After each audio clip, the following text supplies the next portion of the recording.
Hello students. In the previous lecture we have started polynomials and in this lecture मैं एक नया topic start कर रहा हूँ, that is the arithmetic progression and need not to worry whatever the polynomial exercise I am discussing, that exercise, that topic I will discuss and simultaneously I will discuss this topic also, this exercise also. So chapter number 5 arithmetic progression, most important, सबसे ज्यादा important है, question जरूर आता है इससे.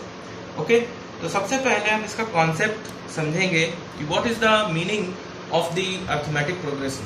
Okay, what is actually it means. Progression means anything which is progressing in a certain kind of way, certain kind of manner. एक कोई ना कोई स्पेसिफिक ऑर्डर होगा, स्पेसिफिक मैनर होगा, उस तरीके से किसी भी एक्टिविटी का प्रोग्रेस होना, that is something related to the progression. Okay, तो अगर मैं कहूं, कुछ एग्जांपल से शुरुआत करता हूं. If I will say that some numbers are written, कुछ नंबर्स लिखे हुए हैं, जैसे कि 1 लिख दिया मैंने, 5 लिख दिया, 6 लिख दिया, 7 लिख दिया, ओके, 11 हो गया. इस तरीके से many numbers are there. Okay, and second I will write in this way: 1 3 5 7 9. Okay, दूसरी मैंने सीरीज जो लिखी नंबर्स की वो इस तरीके से लिखी. पहली वाली सीरीज थी 1 5 7 1 5 6 11. Okay, and second one is 1 3 5 7 9. तो अगर आप देखो तो फर्स्ट सीरीज को अगर आप देखिए तो इसमें कुछ डिफरेंस आपको दिखाई देगा. अगर आप देखें तो इसमें नो स्पेसिफिक ऑर्डर. आप लोगों को दोनों सीरीज को देखने के बाद डिफरेंस समझ में आ रहा होगा कि पहले वाले में कोई स्पेसिफिक ऑर्डर नहीं है. 1 उसके बाद 5, कितने का डिफरेंस, अगर इन दोनों को हम माइनस करें तो डिफरेंस आ रहा है 4 का. उसके बाद 6, डिफरेंस 1 का, फिर 1 का, फिर 4 का, फिर मान लीजिए इसके आगे 12 लिखा हुआ है, 14 लिखा हुआ है. So it means not a specific order is there. Okay, no specific order. But if you will see the second series, if you will see this series, you will find that 1 3 5 7 9. Okay, means difference between these two. Okay, 3 and 1, इनके बीच में जो difference है आप इसको देखो, 3 minus 1 that is 2, 5 minus 3 that is 2, 7 minus 5 that is 2, 9 minus 7 that is equals to, means you are from this expression, from this from these numbers you can say, you can easily conclude that an specific order is followed. एक specific order को follow किया गया है, means कोई एक specific term इसमें add किया गया है तो ये मिला है, फिर इसमें स्पेसिफिक ऐड टर्म किया गया तो ये, मींस एक कांस्टेंट, क्योंकि सेम टर्म ऐड किया गया है. ओके, तो जब सेम है मींस कांस्टेंट टर्म एक ऐड किया गया है for the means for obtaining the next term. Okay, तो ऐसी सीरीज जिसमें ये जो नेक्स्ट टर्म आ रहा है ना, पहले वाले टर्म में कुछ कांस्टेंट वैल्यू ऐड करने पे आता है, ऐसी सीरीज को हम अर्थमेटिक सीरीज कहते हैं. ऐसी सीरीज को हम क्या कहते हैं? अर्थमेटिक सीरीज और progression. Okay, this series is called arithmetic series और प्रोग्रेशन. ठीक है, तो ये बात आपको समझ में आ गई होगी. बस यही कॉन्सेप्ट है इसका, ये समझ में आ गया तो कोई दिक्कत नहीं होनी है. बस ये आपको समझना है कि अगर आप फर्स्ट सीरीज को देखें, कोई स्पेसिफिक ऑर्डर नहीं है, इसके बीच में कुछ दूसरा डिफरेंस है, इसमें कुछ दूसरा ऐड किया तो नेक्स्ट टर्म मिला, नेक्स्ट टर्म दूसरा नंबर ऐड करने पे constant number is not added. But in the second series you will find that one constant term is added to obtain the next succeeding term. Okay, next succeeding number, एक constant term add किया गया है, that is called हाँ, this constant term is called, you can say common difference, because सब में ये common अंतर है, कॉमन डिफरेंस है, तो this one is called common difference. That I will discuss later. But पहले ये आपको समझ में आना चाहिए कि एक जनरल सीरीज और एक अर्थमेटिक सीरीज या अर्थमेटिक प्रोग्रेशन में क्या डिफरेंस होता है. ओके, मतलब मैं और सारे एग्जांपल आई एम डिस्कसिंग. देखिए, एक तो मैंने ये डिस्कस किया, दूसरा इस तरीके से भी हो सकता है, जैसे 2 4 6 8 10। Okay, the difference is 2। देखो, 2 में 2 ऐड करोगे 4, 2 ऐड करोगे 6, 2 ऐड करोगे 8, तो डिफरेंस कितना आ रहा है? 2 का आ रहा है। ऐसे ही आप ऐसे भी लिख सकते हैं 3 6 9 12। ओके, आप ऐसे भी लिख सकते हैं 7 14 21। ओके, ऐसे भी लिख सकते हैं 5 7 9 11। ठीक है, these all series, these all progressions are in arithmetic. अगर आपसे पूछा जाए, सबसे पहला कॉन्सेप्ट इसमें अगर आपसे पूछा जाए, कोई भी सीरीज दी जाए आपको, जो कि पहले जो एक्सरसाइज में आपके क्वेश्चंस हैं, let me see, question is from question number 1 2 3, these all questions are, उसमें आपको पता करना है कि the given series is in AP और नॉट। कोई गिवन सीरीज एपी में है या नहीं है। तो सबसे पहले जो बेसिक डेफिनेशन है वो ये है कि आपको देखते ही समझ में आ जाना चाहिए कि कोई कांस्टेंट टर्म इसमें ऐड हो रहा है। It may be any even number और it may be any odd number, कुछ भी हो सकता है, 10 हो सकता है, 20 हो सकता है, any number, but a constant term is added to obtain the next term. To get the next term, a constant term is added. Okay? 5 2 7 2 9 7 और 7 7 14 7 21। तो मुझे लगता है कि ये समझ में आ गया होगा कि एक्चुअल में अर्थमेटिक प्रोग्रेशन या अर्थमेटिक सीरीज का मतलब क्या होता है। ओके, तो अब हम स्टार्ट करते हैं एक्सरसाइज। सबसे पहले तो आपको ये समझ में आना चाहिए कि what do you mean by AP. Now next one is series और सीक्वेंस। सीक्वेंस का क्या मतलब होता है या सीरीज का क्या मतलब होता है? तो basic definition is some numbers, when some numbers are arranged in a definite order according to definite rule, they are said to form a sequence. Okay, they are said to be in sequence or they are said to form a sequence. Okay, suppose मैंने ये example एक discuss किया था, है ना, जैसे 1 में 3 add कर दिया 4 7 10, है ना, 13। आप देखिए, a definite order is followed, so you will say that this one is sequence. If that in that definite order, अगर इस definite order में ये जो डिफरेंस आ रहा है, इन दोनों के बीच में जो डिफरेंस आ रहा है ना, अगर वो डिफरेंस हर केस में वो डिफरेंस सेम है, इक्वल है, तो ये जो सीक्वेंस है या जो सीरीज है, इसको हम क्या बोल देंगे? अर्थमेटिक प्रोग्रेशन और अर्थमेटिक सीरीज।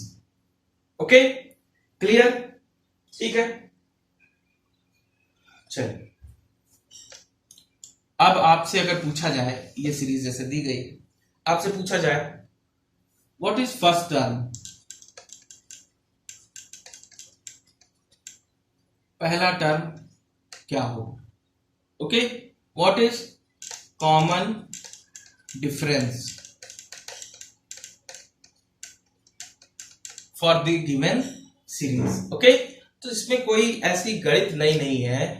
फर्स्ट टर्म जो पहले आ रहा है, this one is called first term, second term, third term, fourth term and so on, n तक है तो एन टर्म। ओके, पहला, दूसरा, तीसरा, चौथा। आपसे पूछा जा सकता है कि ये सीरीज दी गई है 5 टर्म सपोज इस सीरीज में दिए गए, आपसे पूछा जा सकता है कि 50वां इसका टर्म कौन सा होगा। तो आप पूरी लिखने नहीं बैठेंगे, उसके लिए एक स्पेसिफिक फॉर्मूला है, that I will discuss, don't worry, I will go through that. I will discuss the formula, that is Tn equals to a plus n minus 1d. How this formula is coming, what is the meaning of Tn, what is the meaning of a, what is the meaning of d, that I will discuss. उसको तो मैं discuss करूंगा, लेकिन उससे पहले आप ये समझिए कि फर्स्ट टर्म का क्या मतलब होता है, कॉमन डिफरेंस का क्या मतलब होता है, फिर 50वीं, 100वीं, 1000वीं कौन सा भी नंबर निकालना है वो आसानी से हम लोग निकाल लेंगे। ओके, देखिए इसमें बेटा, सबसे पहले जो टर्म सबसे पहले आ रहा है वो फर्स्ट टर्म है, तो 1 is the first term. Okay, what ever the basic difference, किसी दो नंबर को लेके आप डिफरेंस निकाल लो, पहला उस मींस ये वाला नंबर और उससे पहले वाला नंबर, ठीक है, इसको माइनस इसको नहीं करेंगे, हमेशा याद रखिए, ये नंबर और उससे पहले वाला नंबर माइनस करेंगे कॉमन डिफरेंस निकालने के लिए। You are not suppose to subtract 1 - 4, ठीक है, To obtain common difference, you have to subtract 4 minus 1. Okay, तो common difference is, you can write 4 minus 1, that is 3, or you can write 7 minus 4, that is 3. चाहे किसको भी minus करें, दो number ले लें, आगे वाला नंबर और उसके बाद उससे पहले वाला नंबर, तो हमेशा कॉमन डिफरेंस, इसीलिए टर्म यूज हुआ है common. This difference is common for all the terms in the series. Okay, तो कॉमन डिफरेंस कितना है इस सीरीज के लिए? 3. ठीक है, तो अब इस अर्थमेटिक प्रोग्रेशन में फर्स्ट टर्म के लिए एक स्पेसिफिक सिंबल यूज होता है ए. ओके, एंड कॉमन डिफरेंस के लिए डी. ठीक है, एंड कॉमन डिफरेंस के लिए सिंबल यूज होता है डी. ठीक है, तो ये चीज क्लियर हो रही है. What is the, how can you calculate, how can you obtain common difference, what is the meaning of the first term, यहां तक क्लियर हो रहा है अगर, तो आप देखिए बहुत सिंपल क्वेश्चन पूछा जाता है. जैसे आपका एक क्वेश्चन पूछा गया है, एग्जाम्पल दिया हुआ है, मैं आपको बताना चाहूंगा आपसे. ये एक मिनट, हाँ, this example is given that 8, 11, one question is given 8, 11, 14 and 8, 11, 14, हाँ 8, 11, 14, 17 and 20, 17 and 20 dot dot dot, और लिखा गया है, क्वेश्चन में पूछा गया है find its first term and common difference. तो बताइए, इस क्वेश्चन में पूछा गया है फर्स्ट टर्म क्या होगा? First term and common. First term को किससे डिनोट करते हैं? ए से, याद रखेंगे. And common difference. ठीक है, that is D.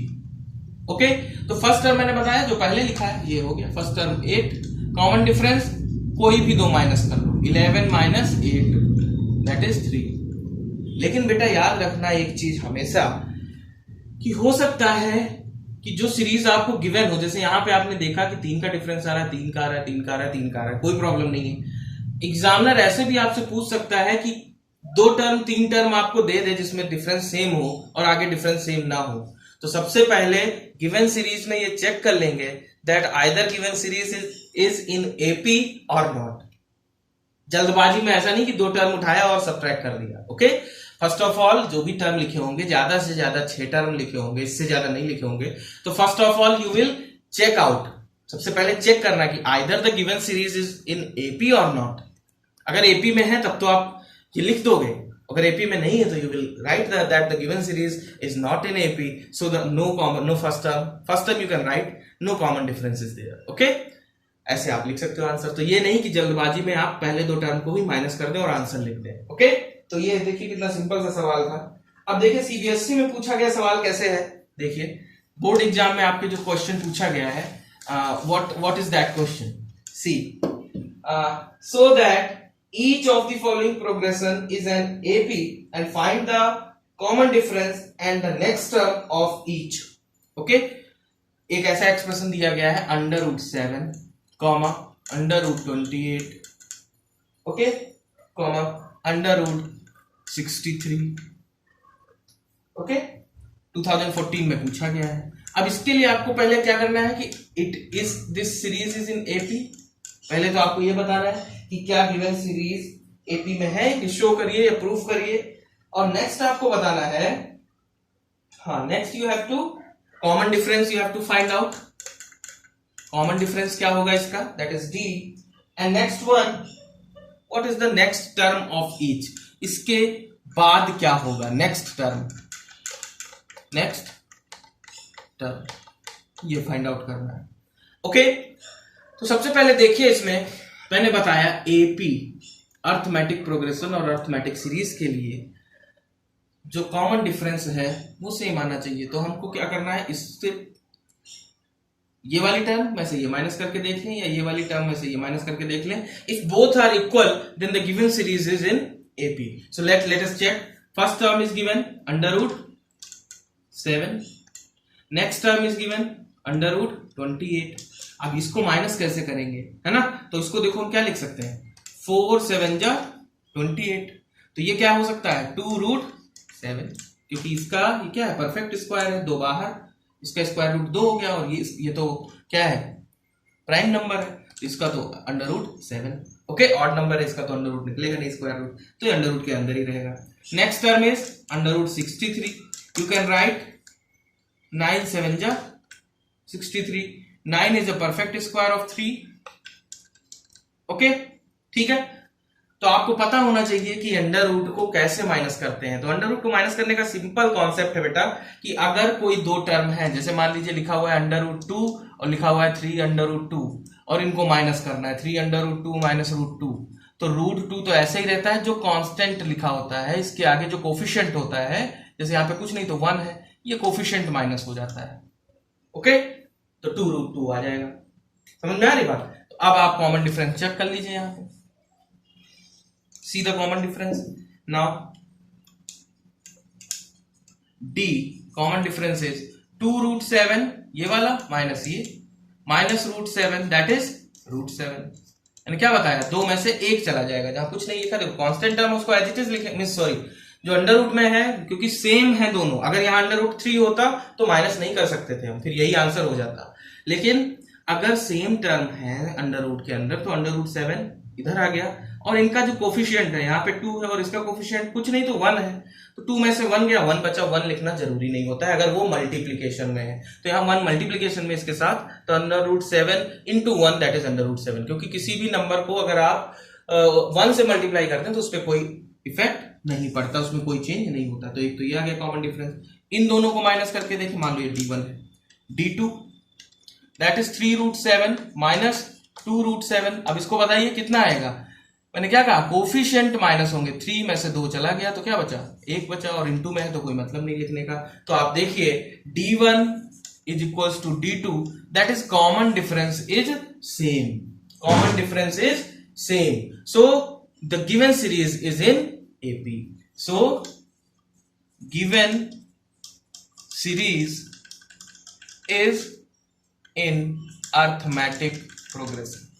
Okay, so the given series is in AP. तो एक तो ये प्रूफ हो गया आपका। अब उसने नेक्स्ट इस क्वेश्चन में नेक्स्ट पार्ट क्या पूछा था कि what will be the next term. Next term क्या होगा, देखिए नेक्स्ट टर्म कैसे निकालेंगे। कॉमन डिफरेंस क्या आ रहा है आपका, अंडर रूट 7। कॉमन डिफरेंस आपने निकाल लिया, D निकाल लिया आपने, common difference that is D that is coming under root 7। So next term क्या होगा, अंडर रूट 63 प्लस क्या करते हैं हम, कॉमन डिफरेंस ऐड कर देंगे, तब तो नेक्स्ट टर्म मिलेगा। भाई इसमें कांस्टेंट टर्म ऐड किया तो ये आया, इसमें कांस्टेंट टर्म ऐड किया तो ये आया, अब इसमें भी वही कांस्टेंट टर्म जो कि क्या है कॉमन डिफरेंस, वही ऐड कर देंगे। 63 है, सॉरी 63, वही ऐड कर देंगे तो नेक्स्ट टर्म हमें मिल जाएगा। तो हम जानते हैं ये क्या लिखा हुआ है, 9 7 जा 63 प्लस रूट 7, तो ये लिखा हुआ है 3 रूट 7 प्लस रूट 7, तो ये हो गया 4, क्योंकि प्लस लिखा हुआ है तो 3 और 1 ऐड हो जाएगा, 4 रूट 7। ओके, 4 रूट 7, ठीक है, 4 रूट 7 ये आंसर हो गया। या आप अंडर रूट में ही सारे टर्म लिखे हैं, अंडर रूट में ही लिखना चाहते हैं, तो देखो जैसे ये 9 था तो ये बाहर आ गया, क्योंकि ये 9 का मतलब क्या होता है 3 स्क्वायर, तो ये बाहर आ गया, एक पावर कम होगी, क्योंकि अंडर रूट स्क्वायर रूट का मतलब होता है 1/2, तो 1/2 मल्टीप्लाई होगा तो 1, एक पावर कम होकर बाहर आ गया। अब इसको अंदर ले जाओगे जब 4 को, तो क्या हो जाएगा, 4 की एक पावर ऐड हो जाएगी into 7 that is 16 into 7, and 16 7 जा 112 means under root 112। Okay, so this you can write, either you can write this answer or you can write this answer, both answer will be taken as correct one. Okay, both answer are right, दोनों answer सही हैं, कोई भी इसमें गड़बड़ नहीं है। तो ये चीज क्लियर हो रही होगी। तो ऐसे क्वेश्चन अगर आते हैं अंडर रूट वाले, मीन्स स्क्वायर रूट के क्वेश्चन आते हैं, तो घबराने की जरूरत नहीं है, सिंपल आपको उसको ब्रेक कर लेना है, और उसके बाद अगर आपको स्क्वायर रूट लेना आता है तो कोई प्रॉब्लम नहीं होगी। और जनरली स्क्वायर रूट यहाँ पे जो भी बनेगा वो परफेक्ट स्क्वायर ही बनेगा, मींस या तो वो 25 होगा या 9 होगा या 16 होगा या 4 होगा, इस तरीके से होगा। ओके, तो उसमें चिंता करने की कोई ऐसी बात नहीं है। 36 होगा, 49 होगा, तो ऐसे क्वेश्चन आप देखिएगा, कर लीजिएगा ऐसे क्वेश्चन। जो भी क्वेश्चन स्क्वायर रूट वाले हैं वो सारे क्वेश्चन आप लोग सॉल्व करेंगे। अगर कहीं पे किसी क्वेश्चन में प्रॉब्लम आती है तो you will means comment in the comment box so that I can go through that question and solve that. Okay? तो यहां तक क्लियर है बेटा, ये आपके सीबीएसई में पूछा गया है 2014 में, ठीक है। अब नेक्स्ट क्वेश्चन देखिए, थोड़ा सा हल्का सा हटके क्वेश्चन अगर पूछा जाता है, सीबीएसई 2014 में ये क्वेश्चन पूछा गया है। देखिए what is the question is, listen carefully, find A and B, means you have to find out the value of A and the value of B. Find A and B such that the numbers a, 9, b, 25 form an AP. Form an AP. कितना simple question है, आपके CBSE 2014 में पूछा गया है ये question. देखिए क्या कहा गया है कि ए और बी की वैल्यू निकालिए जिसके लिए ये गिवन नंबर्स किसमें हो, एपी में हो, ठीक है। तो इसमें क्या करना है, कुछ भी ऐसा नया नहीं है। मैंने क्या बताया कि condition for the AP is common difference should be same, common difference should be equal. Common difference क्या होना चाहिए, इक्वल होना चाहिए। मतलब अब कॉमन डिफरेंस कैसे निकालेंगे, इसको इससे माइनस करेंगे, मतलब 9 minus A should be equal to 25 minus B. Okay, ये कंडीशन जस्टिफाई होनी चाहिए, 9 minus A should be equal to 25 minus B. और एक चीज और ऐसे आप लिख सकते हैं, जैसे 9 माइनस ए, क्योंकि दो अननोन है तो हमें दो इक्वेशन बनानी पड़ेगी। 9 माइनस ए, इसको इससे माइनस किया, should be equal to b minus 9 should be equal to 25 minus b। तीन इक्वेशन, सॉरी, अब आप आसानी से इनको क्या कर सकते हो, निकाल सकते हो, क्योंकि यहां पे देखिए ये सब तीनों टर्म इक्वल हो गए। ये माइनस ये should be equal to this minus this should be equal to this minus this. Okay, अब देखिए इसमें क्या कर सकते हैं, इन दोनों को ले लीजिए एक साथ, तो क्या हो गया, b minus 9 is equal to 25 minus b। Okay, b को इधर ले आइए, that is b plus b, क्योंकि निगेटिव में है, इसको उधर ले जाइए, that is 25 plus 9, you will get 2b is equals to 34, means b is equals to 17। 2 से डिवाइड कर देंगे, वो डिवीजन में चला जाएगा, तो b की वैल्यू कितनी आ गई, 17। ओके, अब एक मिनट जस्ट, हाँ, अब a की वैल्यू निकाल लेते हैं, यहां देखते हैं। देखिए a की वैल्यू, इसमें इन दोनों को ले लीजिए, 9 minus a is equals to b, that is 17 minus 9। So 9 minus a is equals to कितना होगा, 8। ओके, प्लस का होगा, तो a is equals to 9 minus 8, that is 1। a को उधर ले जाओ, इसको उधर भेज दो, कोई फर्क नहीं पड़ना उससे, तो आप लोगों का जस्ट उसको सिंपल अरेंज करना है, सिंपल।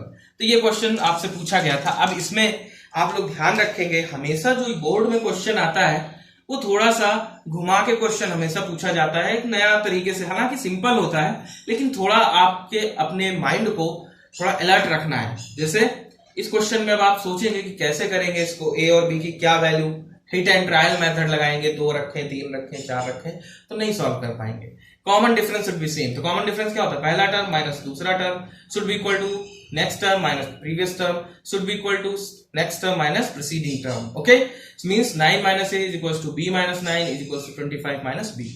कर दिया ये वाला टर्म। दो टर्म देखो, क्योंकि यहाँ b और b सेम आ रहा है, आपने इन दोनों को क्यों नहीं लिया, इन दोनों को लेते तो क्या होता, a और b में एक इक्वेशन बन जाती, फिर यहां से b की वैल्यू को निकालते तो वो कॉम्प्लिकेशन बढ़ जाती। यहाँ b और b सेम टर्म आ रहे थे, उन दोनों टर्म को उठा लिया और b की वैल्यू निकाल दी, b की वैल्यू पुट कर दे, चाहे आप इसको इक्वल करें, b की वैल्यू पुट कर दें, यहाँ सेम आंसर आएगा। ओके, ऐसा नहीं है कि आप इन्हीं दो को इक्वेट करेंगे तभी आपका आंसर ही आएगा, आप इसमें b की वैल्यू पुट कर दीजिए और इसको इक्वल कर दीजिए, you will get the value of a। Okay, यहां तक क्लियर है, क्लियर है यहां तक सबको। तो what is the meaning of common difference, what is the meaning of first term, that is clear. अगर इस पे बेस्ड कोई क्वेश्चन आता है तो आपको कितना कैसे क्या करना है, ये सारी चीजें क्लियर है। नेक्स्ट देखिए कॉन्सेप्ट, नेक्स्ट थ्योरम है, 2 थ्योरम है इसमें, तो उन दोनों थ्योरम में, हालांकि थ्योरम आपसे नहीं पूछी जाती है, जैसा कि ट्रायंगल और इन सब में पूछा जाता है। थ्योरम्स आपसे नहीं पूछी जाएंगी, आपसे पूछा जाएगा सिंपल सवाल। ओके, और आप समझ लीजिए ट्रिकी सवाल पूछा जाता है। Okay, means you have to be alert one. So next one is arithmetic series. What is the meaning of arithmetic series?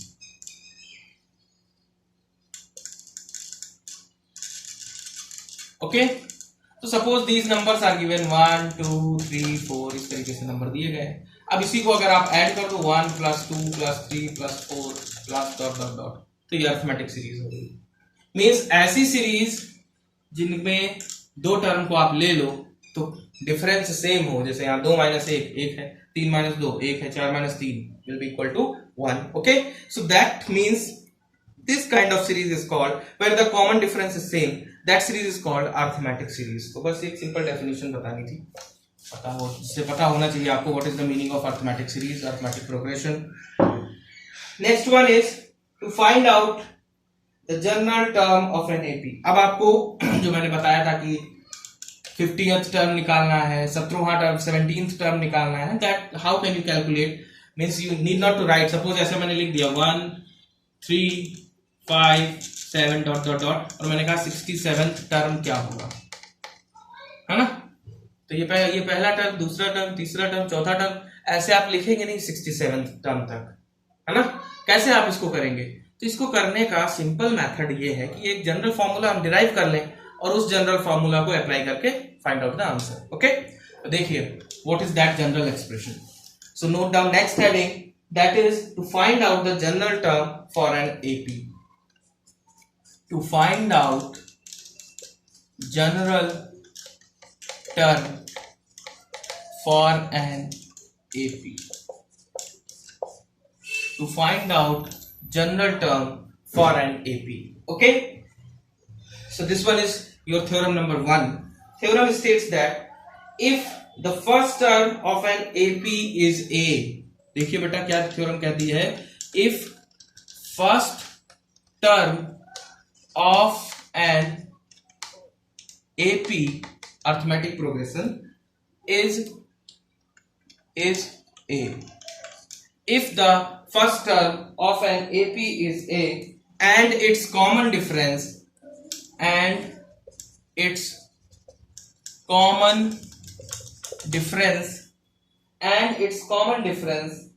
is D, okay, then show that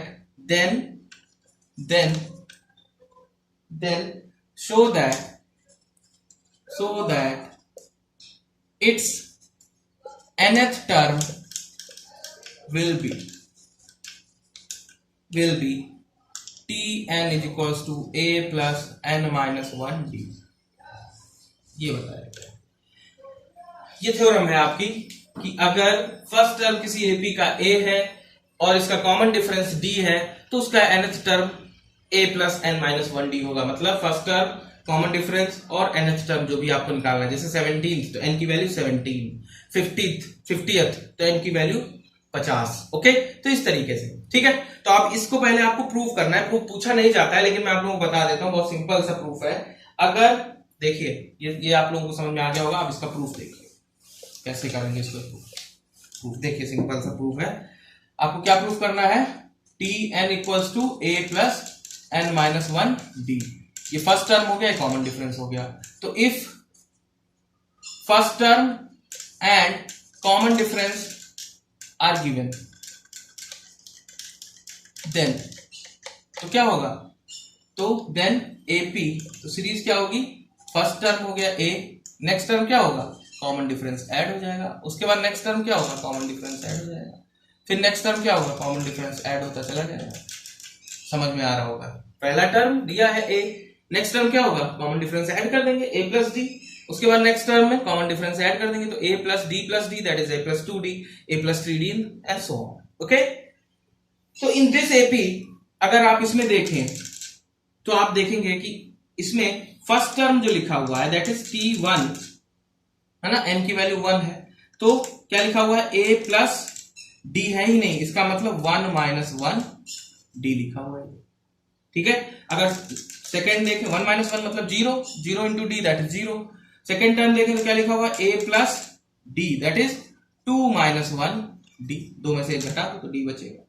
third term देखें तो a plus 2d that is 3 minus 1 D, मतलब जो यहां आ रहा है देखिए आप उसमें से एक माइनस कर दिया गया है। इसका मतलब यह है कि अगर हम ऐसे ही बढ़ते हुए nth टर्म तक जाएं तो फर्स्ट टर्म प्लस किसको माइनस करेंगे, n में से माइनस करेंगे। ये आपका प्रूफ हो गया, ठीक है, ओके, ठीक है बेटा। तो इस पे बेस्ड एक सवाल जल्दी से लगा लेते हैं because of the shortage of time.